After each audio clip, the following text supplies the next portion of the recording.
Hi everyone, good afternoon and welcome to the final expert series presentation. So myself and Ryan are here again, so thanks for joining us. If you have joined us for the previous three, then this will be the final one. We might do it again next year, so keep a lookout in the future. But just a bit of housekeeping, you are all on mute, you are all cameras are all off, so we can't see you, but that doesn't mean that you can't get in touch with us. So there should be a little question box on your right hand side of your screen. You can ask questions throughout today's presentation. Well, it's not even a presentation, it's more of a discussion, and we're going to be discussing all around the workplace health and workplace well-being, so trying to help you guys out, sort of make some changes, but also just be there for other people in your organization, especially now sort of things are transitioning again. So going back to is it the old normal, new normal, same normal, whatever it is, we want to try and help you out. So Ryan's here on hand as well. We'll be asking questions to each other, sort of throwing the topic back and forth to try and support you, and hopefully you'll take away some hints and tips of our experiences, other people that we've worked with that have tried and tested some of these methods as well and found it useful over the last 18 months and obviously before that as well. So myself and Ryan, we've worked in this space for, well, I've worked in this space for about 3 years.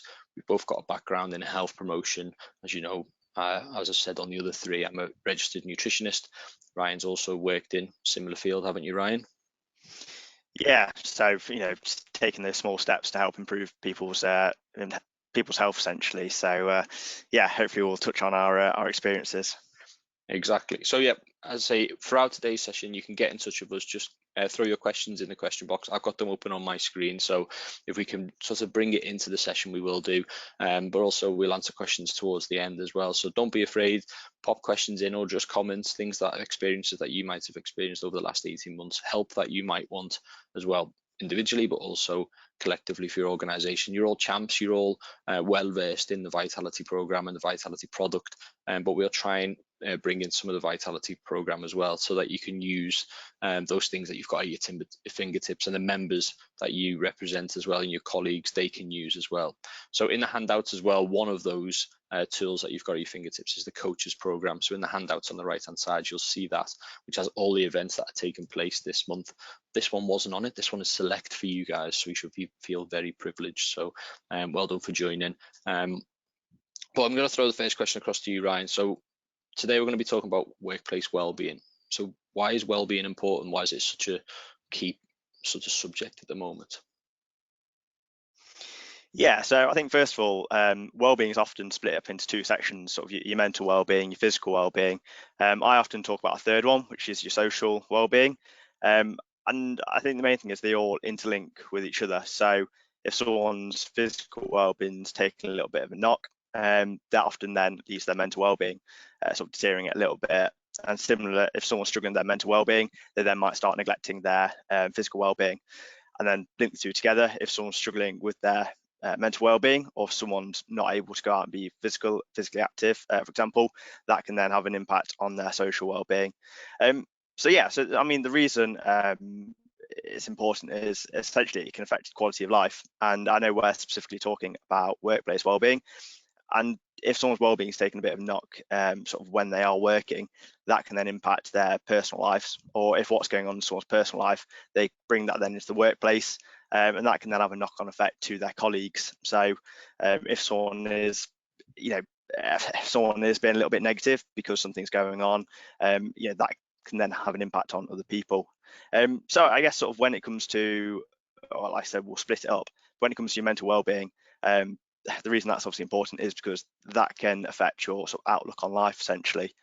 So if, I mean, I've never really struggled with my mental well-being, but there have obviously been times where you've got things going on, you're a bit more stressed, perhaps a bit anxious, obviously with people returning back to the office. That can then affect your thinking, how you sort of, essentially your outlook on life. So that's obviously important. I mean, James, have you had any sort of experience, or sort of when you spoke to people recently about going back to the office? Yeah, definitely. It's not like, as you see, everyone online will see that we work from home at the moment, and our role is primarily home based. And Ryan has only ever known working for Vitality at home, so hasn't had the beauty of experience in the office for us. But for me, previously, I was out traveling. I was on the train. I was traveling up and down the country, and even at the best of times, the train isn't the cleanest and most hygienic place. So that obviously makes me feel anxious sometimes about the thought of getting back onto a train, going down to London, maybe getting on the tube and things like that. So it's not necessarily just the office that might make people anxious, not necessarily what makes me anxious. Being back in the office is quite a familiar place. It's somewhere that you might know a lot of the surroundings, you know, the people that are working there. But sometimes going back to the office, the anxiety can come with getting there and getting home. And obviously the timings, the pandemic, if you know, if that might be affecting you as well. So there's a lot of things that we haven't been used to over the last year and a half or so. So all of that can make you anxious, but there's other things as well. There's everyday things that cause anxiety and stress. So that is always going to be there. So it is important to being able to manage it, but also recognize it and you know, be fine when it does happen. So one of our colleagues, Henry, always says that change is inevitable. Everything change always happens, and how we react to it is our natural reaction. So worrying about how we're going to react when we normally react fine seems a bit silly sometimes, but obviously it's human nature. So yeah, it is a big part of well-being, especially mental well-being. It can affect a lot of things, like you said, the way that you act, the way that you work day to day. Yeah, I like how you talked about the commute. Something that I was talking to my brother about the other day, um, being stuck in traffic. I mean, I was just doing. It should have been quite a short journey the other day. It wasn't actually work related, but being stuck in traffic, and I just thought it's one thing I've certainly enjoyed about sort of working from home and not having to go to an office is that sort of traffic. Because in my previous job, I used to have to travel from Nottingham all around Derbyshire, and being stuck in traffic on the way back, getting onto the M1, it, and then I'd come home and I would be, I'd be a bit like angered still. Someone Yeah, cut me up in traffic. It does then affect me when I'm back home, even though it shouldn't do.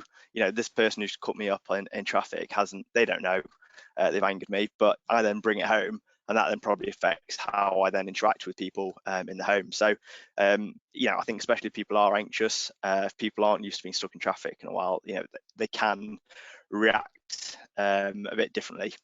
So yeah. And yeah, I how's mean, that? I know. Sorry, I go was on. going to say, how's that how that you just mentioned there about it affecting your home life, but it's the other way. If you're Yeah, going into work and you feeling yeah, anxious, you're feeling stressed, you're feeling worried, all that can start playing on your business performance and the way that yeah, you perform in the workplace. And if you've got a meeting at 9 o'clock and you get into the office at 3 minutes to 9 because you've been stuck in traffic, you're flustered, you're anxious, you're worried about turning up late, you worry about what just happened on the road. All of that can translate into how you perform, yeah, from a business point of view and an individual performance as well, can't it? yeah. And I think also if you do then get into the office and you're in a bad mood, and like I said, you've got someone who's starting the Monday nice, high spirits, and you've come in and straight away you're just saying about how bad life is, it can then have a bit of it can drain other people's energy. So I think, try and think about how it can impact other people. So trying to keep spirits nice and high, try and look for the positives in every yeah, it sounds, but even when you're stuck in traffic, if it means you get to listen to a few more good songs, or um, normally for me it ends up being more adverts. But yeah, Yeah. there are sometimes good positives that you can take from things as well. So try and look at the positives. Yeah, Um, and that's what we wanted to try and get across as well with well-being. It does affect more than just the individual. Like you say, it affects people around them, and yeah, it's not a case of, sort of say, well, I'm struggling, so no one else should struggle. Therefore, I'll keep it locked up and bottled up.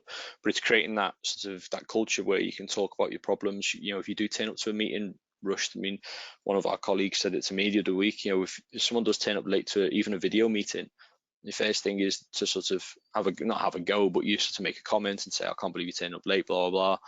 But sometimes there's something more going on, isn't it? And it's yeah, creating that culture where people are allowed to be late, people are allowed to be rushed, but making sure that you're putting people at ease in that situation. So if you're on the other end of it, if someone is struggling, you don't know whether they've had to drop the kids off at school, they might have had the problem with the kids at home.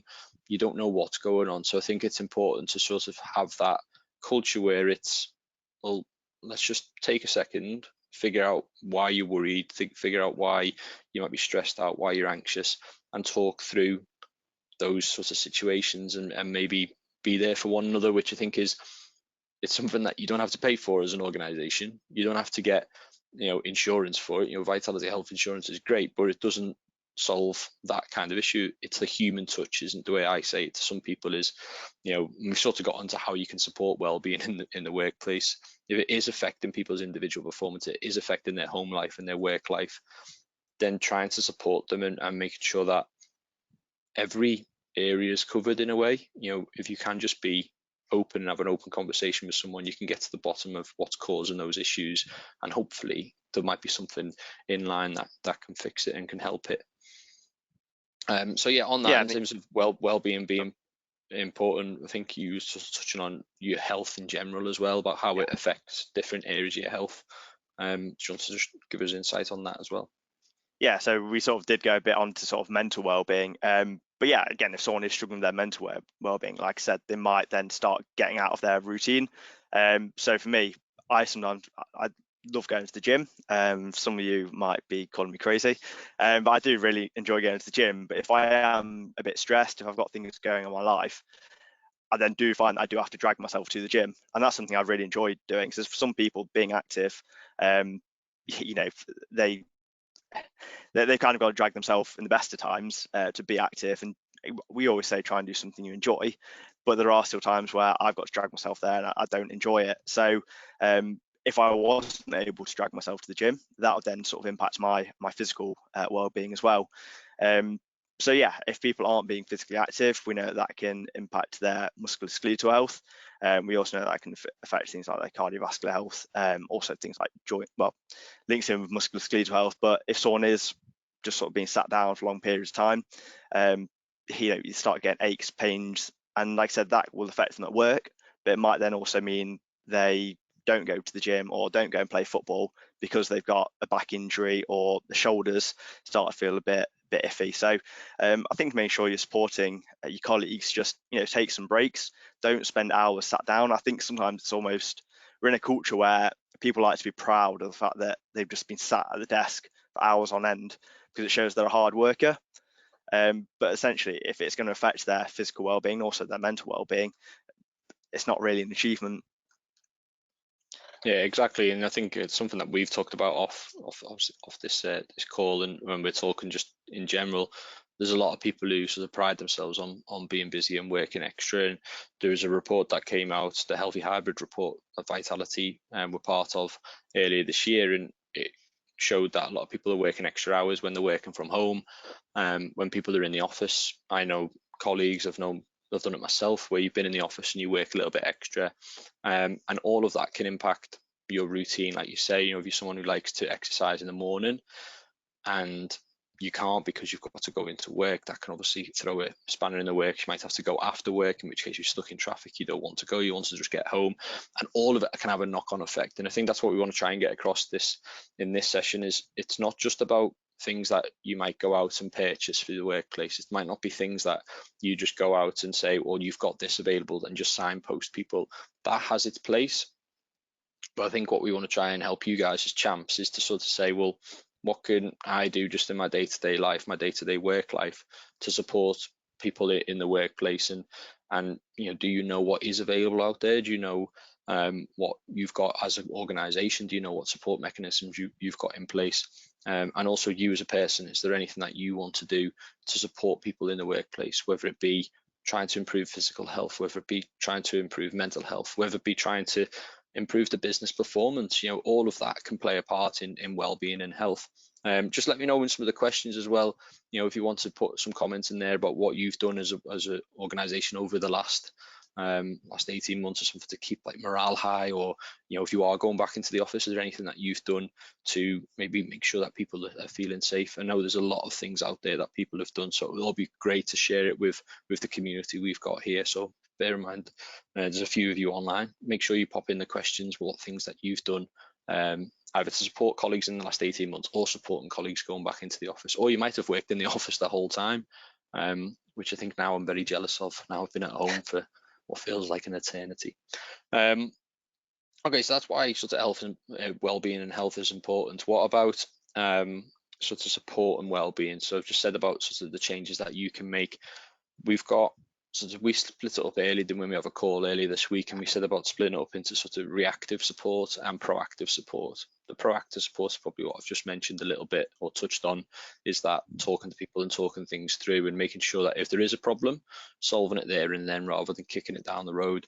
But I'll talk through a few of the sort of reactive approaches that you've got available, especially with Vitality. You've got the health insurance for your organization. More reactive approach might be utilizing that cover that you've got. So Ryan touched on around mental well-being before, and having someone to talk to. You might want to access things like talking therapies, but you've also got the self-help tools from Together All that you can utilize, and that's where you can speak to other people that might be going through similar things. So Together All is a great initiative that helps you and your colleagues talk to other people and go into that safe space to talk to other people around any problems that they've got going on at the moment.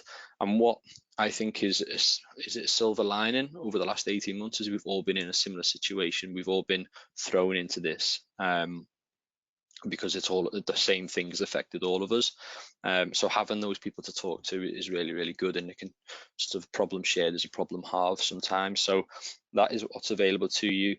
You've got other things from Vitality as well, like just improving your lifestyle as a whole. Like Ryan said, that your lifestyle can knock on to other areas of your well-being as well. So making sure your colleagues and yourself have find out your Vitality age, which will give you an insight into your lifestyle, but also the Vitality health check, which will give you an insight into if there's anything going wrong on the inside, and steps that you can take to improve that. So looking after your lifestyle as a whole and making sure you're eating well, that might be linking in with some of our other partners as well.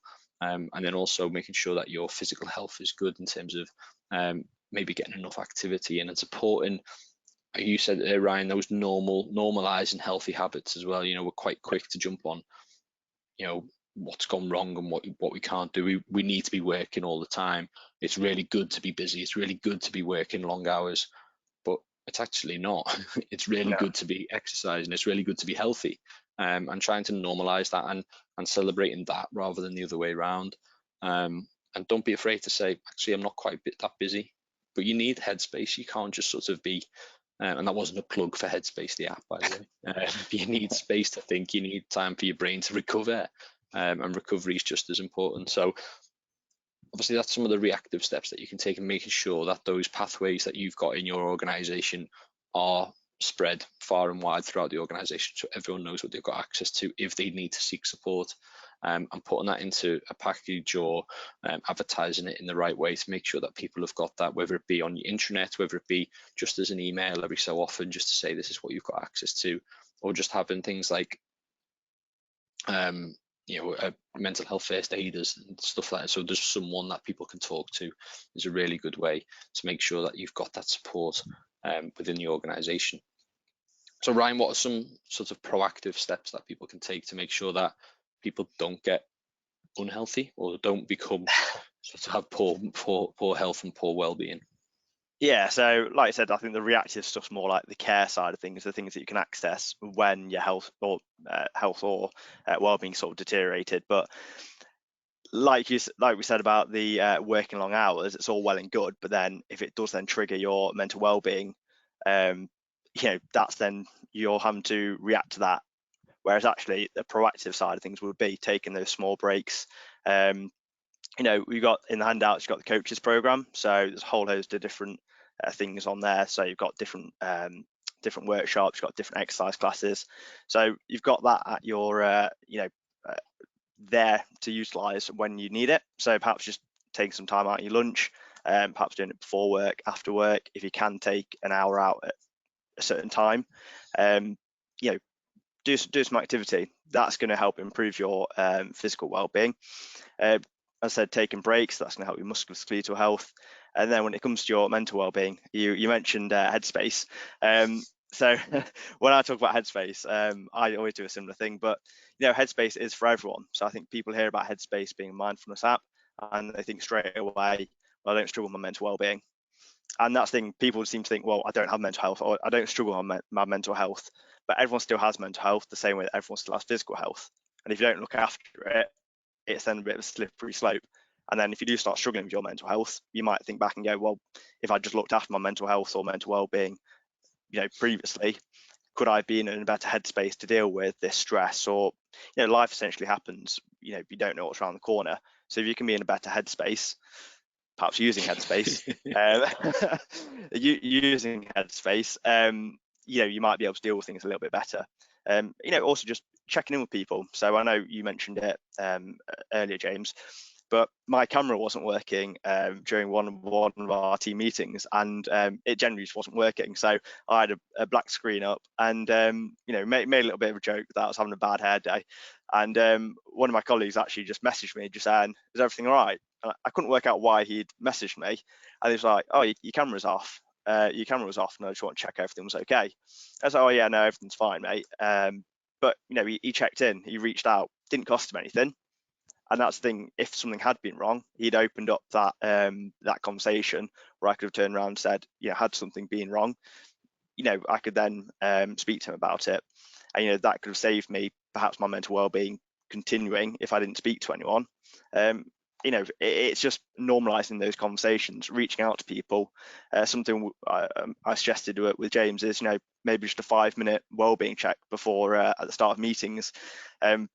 Think about how many people are in the meeting before this, but just sort of saying, list one thing that's going well in your life right now.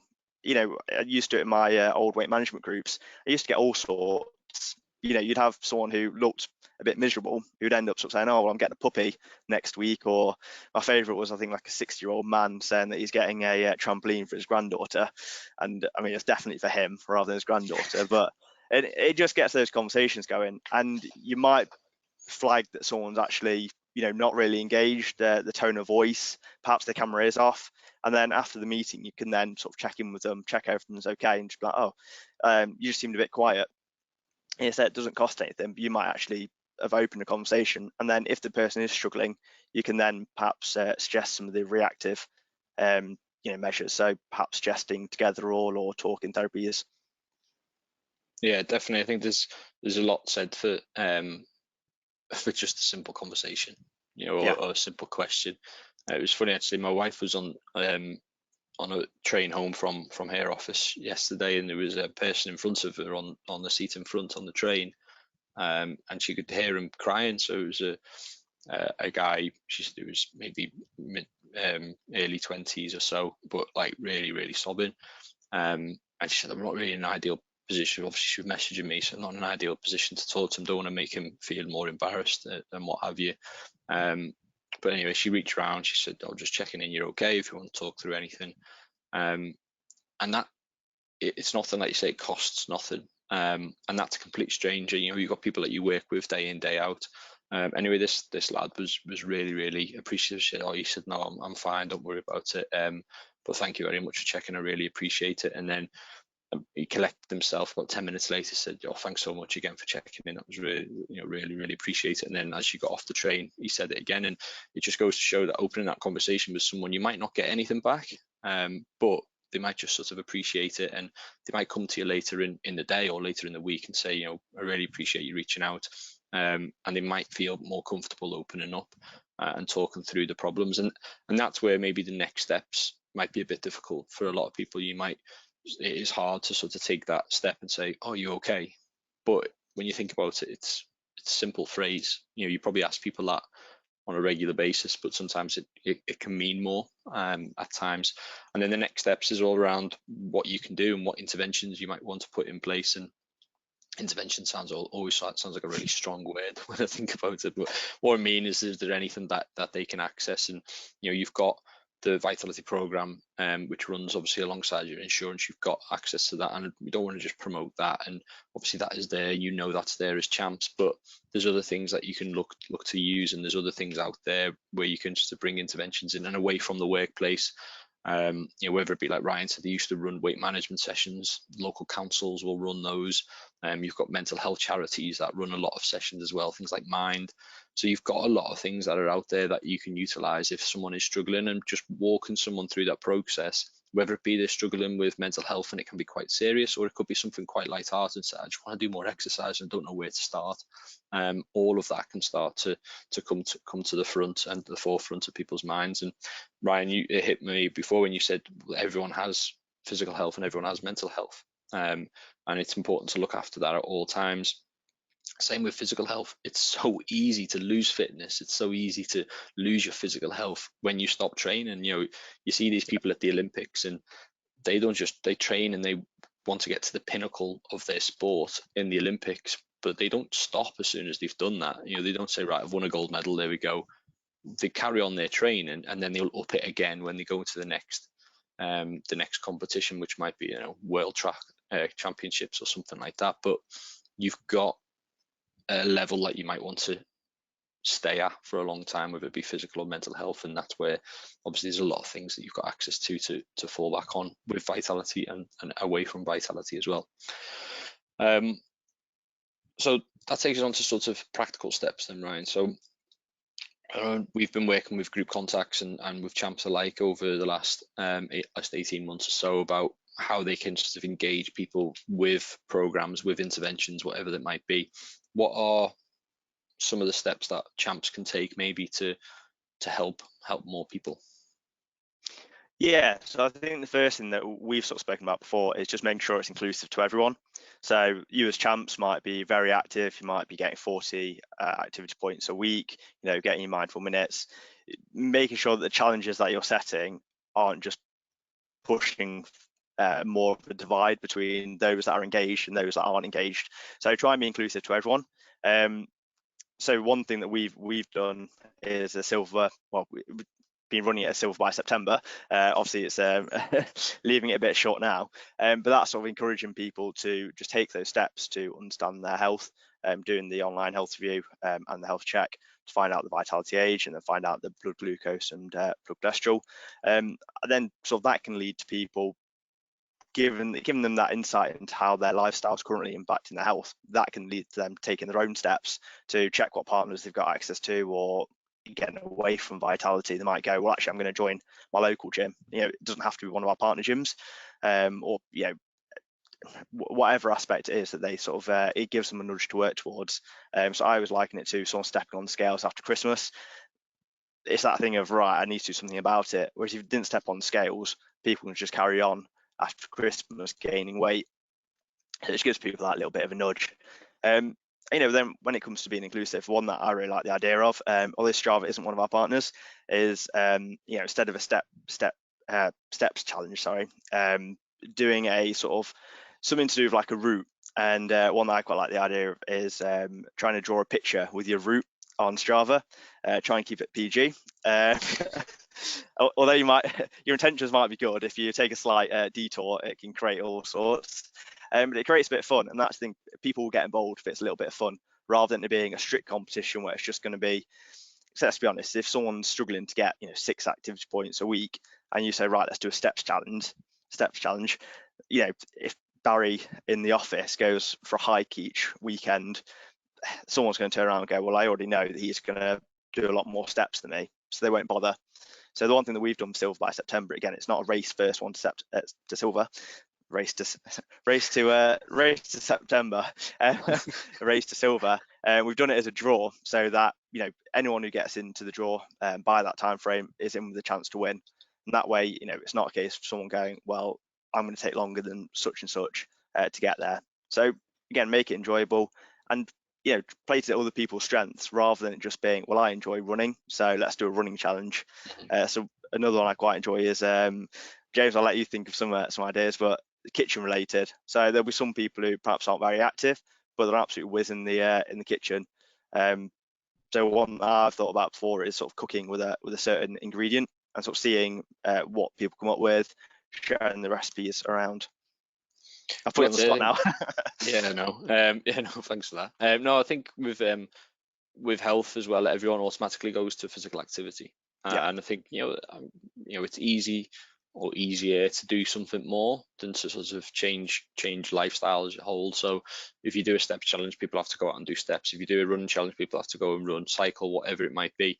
But everyone does different activities. There's no right or wrong way. And we've said it before about earning points with vitality. You can earn points in a number of different ways, but if you're only doing a running challenge or a walking challenge, people might earn just as much points by going and do a hit session, or joining our coaches hit sessions, for instance. So there are other ways to obviously include people, and Ryan just said that there, nutrition is another way that you can improve people's health, or people can improve their own health. And one thing that I always used to love doing in my old place of work was sort of bringing in magazines or books or recipe books and doing like a swap, and finding out new recipes that you might have tried at home, you might want to share with other people, and even like seasonal cooking, making sure that you're cooking with seasonal ingredients and sharing those recipes with each other, and creating just like a recipe club, if you like. And there are ways that you can sort of include different elements of health, and not just focusing on one type of health in terms of physical activity or nutrition or mental well-being, sort of trying to bring in all sorts. So I think we'll sort of try and round up a little bit, maybe give a few more ideas and quick fire answers of what we've suggested over the past few months of what people can do. So we've said there around sort of challenges that you might want to make sure that includes everyone, whether it be around sort of getting people up to silver or gold. So you're making it a goal rather than sort of a challenge. Trying to increase people's activity by not just sort of competing against one another, but things like Ryan just said, they're using a route map to just make a nice pattern, not a non-PG pattern. And Ryan speaking from experience there. And then you've got things that you can Yeah. making sure that people are using their skills and their strengths and areas they want to improve. Like I said, people might not want to improve their physical health because they can't compete with some people in the workplace, but people might want to look at sort of other areas and other determinants of health. Like they might be really good in the kitchen, they might be really good at mindfulness, they might have other methods, they might be able to do yoga or Pilates, whatever, for relaxation rather than for exercise. So thinking of different areas that can include as many people as possible, especially if you're using a bit of a hybrid approach at the moment. If people are working in the office and people are working from home, how can you include everyone? And I think one thing that's been the case over the last 18 months is it's been great for knowing how to use technology and incorporating technology a little bit better. So yeah, it's over to you guys as champs to utilize the Vitality program as well, and sort of highlighting the rewards that you can get through maybe improving your health a little bit more, whether that be the partners that you've got access to, the more reactive approaches, things like talking therapies and Together All that you might want to tap into, and sort of bringing all that together into a package to make sure that everyone's aware of that. But also highlighting the rewards that people can get by getting a little bit more active, by engaging in their own health and using the Vitality program to push their health a little bit further. So I think that's just really, really important message to send out, is that it's not a one size fits all approach. There are different elements that you can help people with. So hopefully that's give you some insight into how you can utilize the Vitality program, how you can utilize your own ideas, and let us know as well. Let us know what you've been up to. Let us know how you've been, how you've been doing a little bit different around mental well-being, around physical well-being, around what was the other one that you said, right? Social well-being. Social. I knew there The was one that's another always one. forgotten. Yeah. So let us know how you've been getting on with that, and it'll be a great insight to help other people out as well. So the Champs Facebook page is a really great place to share ideas. All these videos are going to go on to YouTube as well, so the Champs YouTube channel, and then also we'll get an email sent out to you with this one and hopefully the other 3 sessions that you might have missed previously this year, which were just about how you can help people get started and make the most of Vitality. This one was a little bit different. We wanted to bring all that together to try and help you promote health and well-being in the workplace beyond just Vitality, but use what you've got available to you. Like Ryan said, you've got the sessions on the coaches program, which is just there for a massive amount of stuff. We're not expecting everyone to attend every single session, because then you definitely wouldn't have any work done. But the idea is to tap into what you enjoy, find something that you enjoy, whether it be exercise, whether it be cooking in the kitchen, whether it be mindfulness, whatever it might be. Utilize what skills you've got, and you can help improve your health along the way. And share ideas with each other, and make sure you're speaking to one another. So one thing that we didn't really say around understanding what your colleagues need and what support they need, trying to find that out before you just throw something out there and hope it sticks. There's a big emphasis on just talking and listening to people, to make sure they know that they're heard, and also that the support there for them. So hopefully that gives you a good basis to run off for the next sort of 6 months or so. But we're always here if you need us. You just get in touch with us through the Champs email as well. We'll be around to listen to any questions that you've got. But I think that's pretty much everything from me. I don't know if you got anything you want to say, Ryan. No, I think you covered out all the bits I would say in your summary, so I won't ramble on anymore. No problem. Yeah, It makes hopefully I haven't taken all those words off your page that you had written down to make sure you mentioned. yeah, I've But no, just been thanks very ticking them much for your along. time. Yeah, definitely just tick it off like a checklist. But thanks for tuning in as well, guys. I really appreciate it. We've done these sessions as a bit of a trial to see how they've gone down. So your feedback will be greatly appreciated as well. And hopefully we'll see you on some of the coaches sessions as well that are taking place throughout September. Some really good ones on there. So make sure you download that handout. But if there's nothing else, we'll see you soon. Take care and enjoy the rest of the week. See you later.